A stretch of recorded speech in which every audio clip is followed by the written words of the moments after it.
आपका स्वागत है मेरे YouTube चैनल ज्योग्राफी वाला में। आज हम बात करते हैं परिवहन के साधन। कि भारत के अंदर जो परिवहन के साधन हैं, जैसे स्थल मार्ग, जल मार्ग और वायु मार्ग। इन परिवहन के साधनों के मानचित्र से संबंधित इस ट्यूटोरियल में हम कवर करेंगे। तो आइए शुरू करते हैं भारत के अंदर परिवहन के साधन।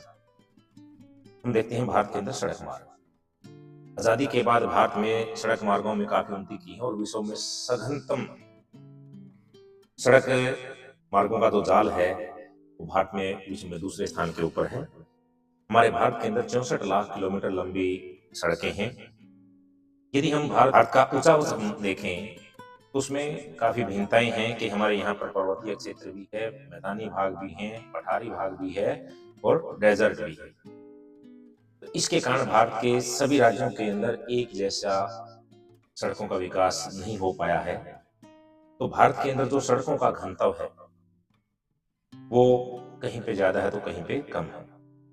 हमारे भारत के अंदर औसत जो सड़क घनत्व है वो हमारा 142 किलोमीटर प्रति 100 वर्ग किलोमीटर है। सड़क घनत्व का मतलब होता है कि 100 वर्ग किलोमीटर में कितने किलोमीटर लंबी सड़कें बनाई गई हैं। तो भारत के अंदर जो औसत सड़क घनत्व है वो हमारा 142 किलोमीटर प्रति 100 वर्ग किलोमीटर है। यदि हम राज्यों के अनुसार देखें तो सबसे अधिक जो सड़क घनत्व है वो हमारा केरला के अंदर है, जो 577 किलोमीटर लंबी सड़कें हैं प्रति 100 वर्ग किलोमीटर में। जबकि सबसे कम हमारा लद्दाख और कश्मीर के अंदर है, जहां पे 12 किलोमीटर प्रति 100 वर्ग किलोमीटर का एरिया है, क्योंकि ये सीमांत क्षेत्र है, पहाड़ी क्षेत्र है। इस कारण इतना अधिक सड़कों का विकास इन राज्यों के अंदर नहीं हुआ है। तो भारत के अंदर सड़कों का वर्गीकरण करें तो हम देखते हैं कि एक्सप्रेस वे है, NHAI national highway authority India जिनका रख रखाव करती है। हमारे जो नेशनल हाईवेज हैं उनके द्वारा भारत के अंदर जो बिना रुकावट के, बिना बाधा के ट्रांसपोर्ट की सुविधाएं उपलब्ध करवाते हैं। आने जाने की लाइनें अलग हैं, जिनमें 4 लाइन 6 लाइन बनाई गई हैं। तो भारत में एक मार्ग बनाया जो भारत के मुख्य 4 नगरों को जोड़ने का काम करता है, जिसका नाम है स्वर्णिम चतुर्भुज। ये दिल्ली से लेकर के और मुंबई तक हमारा एक राजमार्ग है जो 1419 किलोमीटर 1419 किलोमीटर लंबा है और मुंबई तक जाता है। फिर मुंबई को चेन्नई से मिलाने वाला ताहल घाट से होते हुए, बेंगलोर होते हुए और चेन्नई जो पहुंचता है वो हमारा 1290 किलोमीटर लंबा है। और फिर चेन्नई से तटीय क्षेत्रों के साथ साथ हमारा जो पूर्वी तटीय क्षेत्र है उसके साथ साथ में कोलकाता पहुंचता है। 1684 किलोमीटर लंबा राजमार्ग है।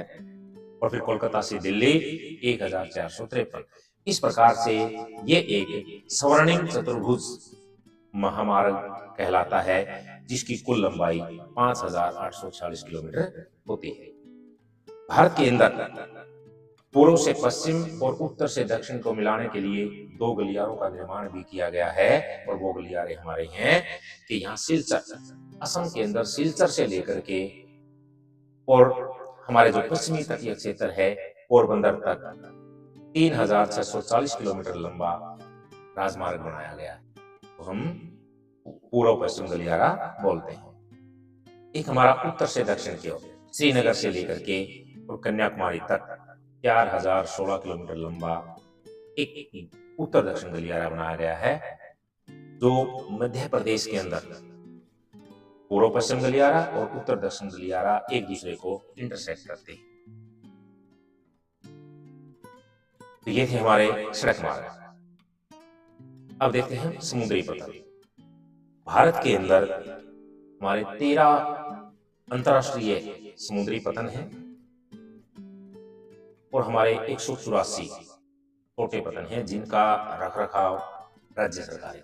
हमारे 75% अंतरराष्ट्रीय व्यापार का जो भार वहन है वो हमारे इन्हीं समुद्री पतनों के द्वारा किया जाता है।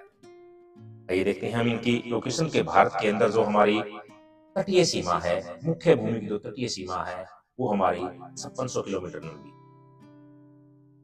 इसके अंदर 1917 किलोमीटर लंबी हमारी लक्षद्वीप और अंडमान निकोबार जो द्वीप समूह है उनकी मिलाकर के तो भारत की जो कुल तटीय सीमा है वो हमारी 7516.6 किलोमीटर बनती है। तो हमारी इतनी लंबी तटीय सीमा होने के कारण भारत के पूर्व की ओर और पश्चिम की ओर मुख्य भूमि के ऊपर तो मुख्य तटीय सीमा है उसके ऊपर हमारे 12 अंतरराष्ट्रीय स्तर के पतन बनाए गए हैं। एक पतन हमारा अंडमान निकोबार के अंदर पोर्ट ब्लेयर में बनाया गया है। तो आइए देखते हैं हम इनकी स्थिति की कहां पे हैं। पहले हम बात करते हैं हमारे पश्चिमी तटीय क्षेत्र के ऊपर। कांदला गुजरात के अंदर कच्छ की खाड़ी में उपस्थित है। कांदला बंदरगाह मुंबई जो भारत की प्राकृतिक और सबसे बड़ी बंदरगाह है जिसके ऊपर 20 बोदियां हैं। इसके साथ में ही है जवाहरलाल नेहरू नहावा सेवा। मुंबई पतन के भार को कम करने के लिए एक पतन का निर्माण किया गया था इसके साथ में ही, जिसका नाम था जवाहरलाल नेहरू या नहावा सेवा। मारमा गोवा के अंदर, जिसके द्वारा हमारा कर्नाटक के अंदर तो कुदिरेमुख की खाने हैं उनका लोह ऐसक विदेशों को निर्यात किया जाता है। न्यू मैंगलोर कर्नाटक में, कोची हमारी केरला के अंदर। ये थी हमारी जो 6 पतन हैं, ये हमारे पश्चिमी तटीय क्षेत्र के हैं। अब बात करते हैं पूर्वी तटीय क्षेत्र के ऊपर पड़ने वाले पतन। हमारा तुतीकोरिन तमिलनाडु में, चेन्नई तमिलनाडु में, और चेन्नई का भार कम करने के लिए वहां पे एक बंदरगाह का निर्माण किया गया, पतन का निर्माण किया गया, जिसका नाम है एन्नोर। विशाखापट्टनम भारत की सबसे गहरी और स्थलरूप सबसे सुरक्षित पतन है हमारी विशाखापट्टनम। उड़ीसा के अंदर पारादीप और एक हमारी नदी पतन है हुगली नदी के ऊपर कोलकाता। और एक हमारी वो जो पतन थी 13वीं जो पतन है वो हमारी अंडमान निकोबार द्वीप समूह के अंदर है। तो इस प्रकार से हमारी मुख्य भूमि के ऊपर 6 हमारी पूर्व की हैं, 6 हमारी पूर्व की हैं और 6 हमारी पश्चिम की समुद्री पतन। हवाई पतनों को सुचारू रूप से चालू रखने का काम करती है वो हमारी AAI करती है, एयरलाइंस अथॉरिटी इंडिया। तो ये तो हवाई पतन है हमारे 15 अंतरराष्ट्रीय हवाई पतन है। इसे हमारा एक हवाई पतन है गुरु रामदास जी राजा सांसी अमृतसर के अंदर है, अंतरराष्ट्रीय स्तर का हवाई पतन है। इंदिरा गांधी अंतरराष्ट्रीय पतन दिल्ली।